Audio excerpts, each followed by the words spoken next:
Shinadu and Ada has been the couple everyone pointed to at church. Married 5 years, living in a clean 3-bedroom in Magodo, both successful in their own ways. He climbed steadily at a construction firm in Lekki. She built a small but respected perfume brand from their spare room. In the beginning, the nights were easy. Laughter in the kitchen, long talks after work, the kind of intimacy that made the generator noise outside feel distant.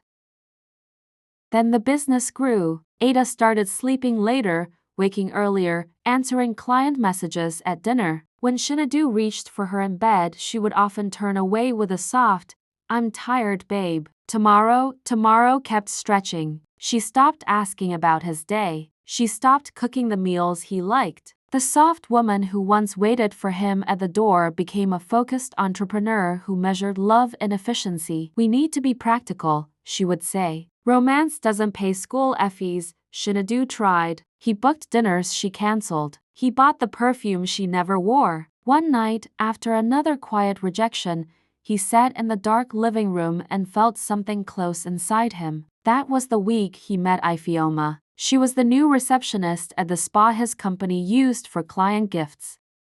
26, sharp-eyed, full of easy laughter. When he joked that his wife no longer looked at him the same way, Ifeoma didn't lecture. She simply said, "Then maybe she doesn't deserve to." The first time he stayed late for work, it felt like breathing again. The affair was careful at first. Hotel rooms in Adaeze, quiet weekends when Ada traveled for trade fairs. Ifeoma never asked for too much. She cooked for him. She listened. She touched him like he still mattered.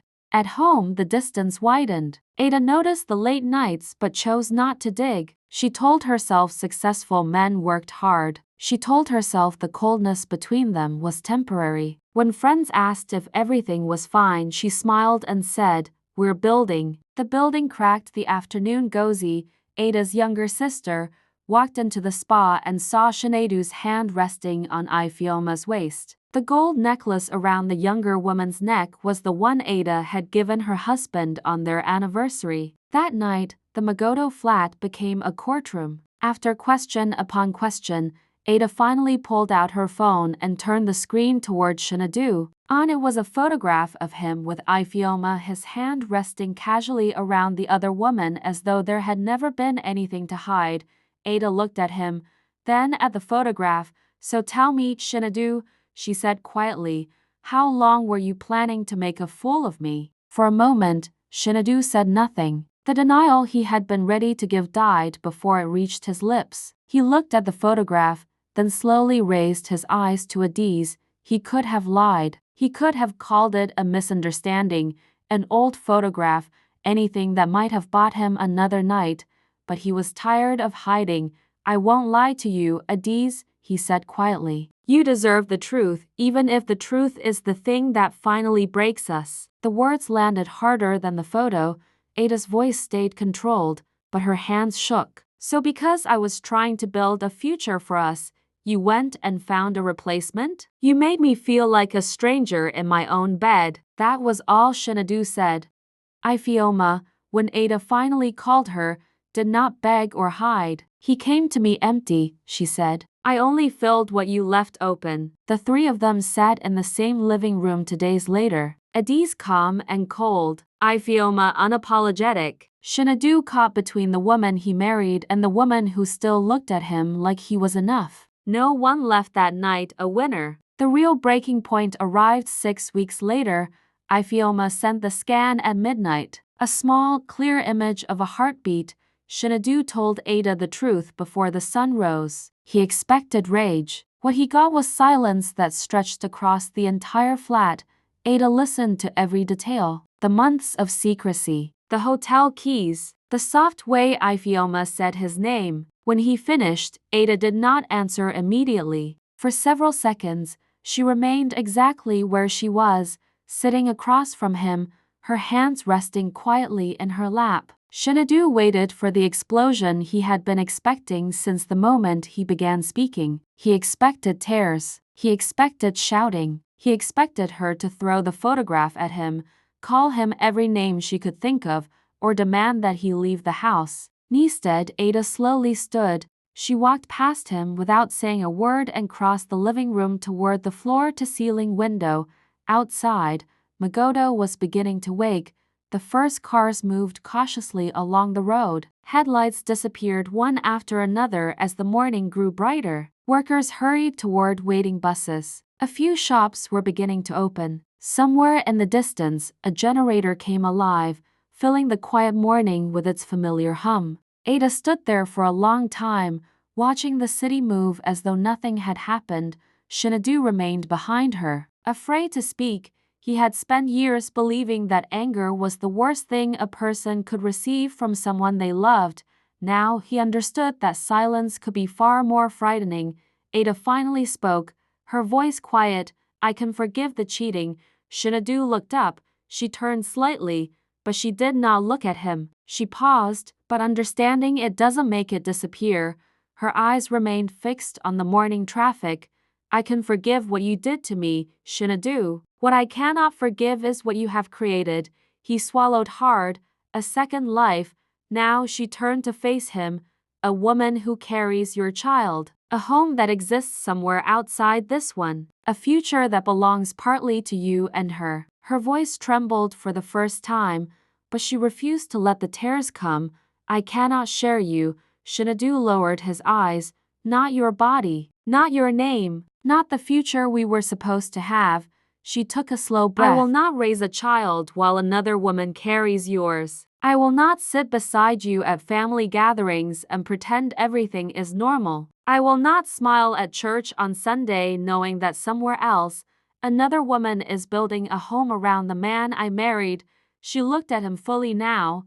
"And I will not become the woman who learns to live with half a husband simply because she is afraid to lose him." The room fell silent again. Shinadu opened his mouth, but nothing came out. Ada wiped the single tear that had finally escaped down her cheek. "I loved you enough to build a life with you," she said softly. "But I will not hate myself just to keep that life." For the first time that morning, the weight of the truth he had finally told her settled fully in his chest. Shinadu understood that the truth he had finally told her was not the beginning of their healing.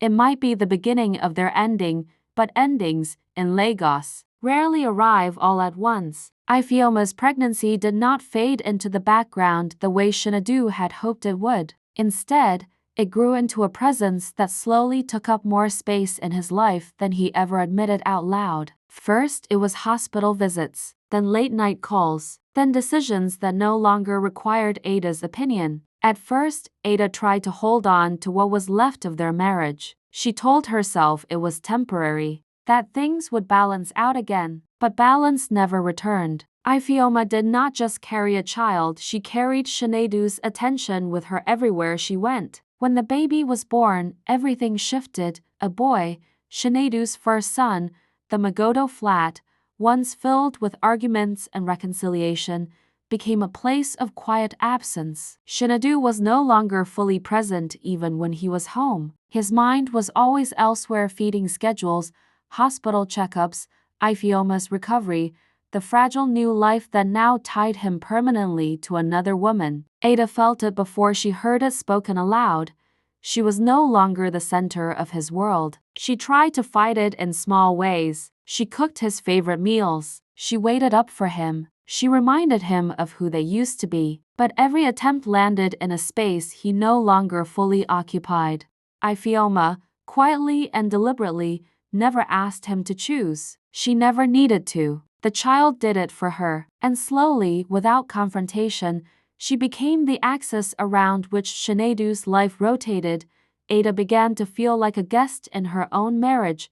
The final break did not come with shouting, it came with exhaustion. One evening, after Shinadu returned late again, Ada looked at him for a long time and realized she was no longer angry. She was simply tired of competing with a life she did not create. "I can't do this anymore," Ada whispered, her voice trembling as it cracked halfway through the sentence. She blinked rapidly, but the tears still slipped down her cheeks. Shinadu froze. His mouth parted slightly, as if he wanted to call her name, to stop her, to fix something, anything, but no sound came out. He just stood there, helpless, watching her fall apart in front of him. Ifioma never once told Ada to leave, not directly, not even in anger. She didn't have to, because by then, Ada had already been pushed out quickly with it, a single harsh word. It wasn't hatred that drove her away. It was the slow shift she couldn't ignore anymore. The growing distance between her and Shinadu, the way his attention always drifted elsewhere, the way the child had become the center of everything in his world. Little by little, Ada stopped feeling like she belonged in her own home until she became a guest in a life she once built with him. Now, standing in front of the man she had loved for years, her voice barely above a breath, Ada finally understood something painful and clear. Sometimes, no one has to ask you to leave, you just feel it in the silence, in the distance, in the way they stop choosing you, and that is enough. She packed her things the next morning. Shinadu did not stop her, and as Ada walked out of the Magodo flat for the last time, she finally understood something painful and simple. Some people do not leave because they are no longer loved. They leave because love has already been redirected elsewhere, and in that house, without a single raised voice, she had been gently erased. What we learned from this story, Ada's story teaches us that you should never ignore the signs that you are being emotionally pushed out of a relationship. Love alone cannot sustain a marriage when respect, communication, and commitment have disappeared. She also learns that walking away is not always giving up.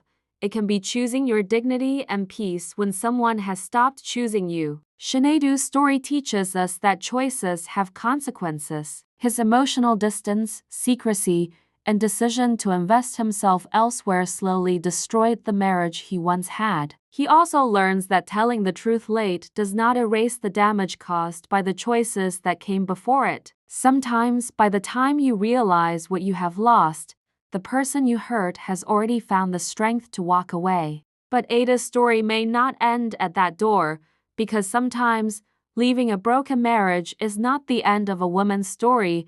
It is the beginning of discovering who she was before the betrayal and who she can become after it. And that's the end of our story. Let me know the lesson you learned from this story. Drop a comment below. And don't forget to like and subscribe to our channel for more interesting stories.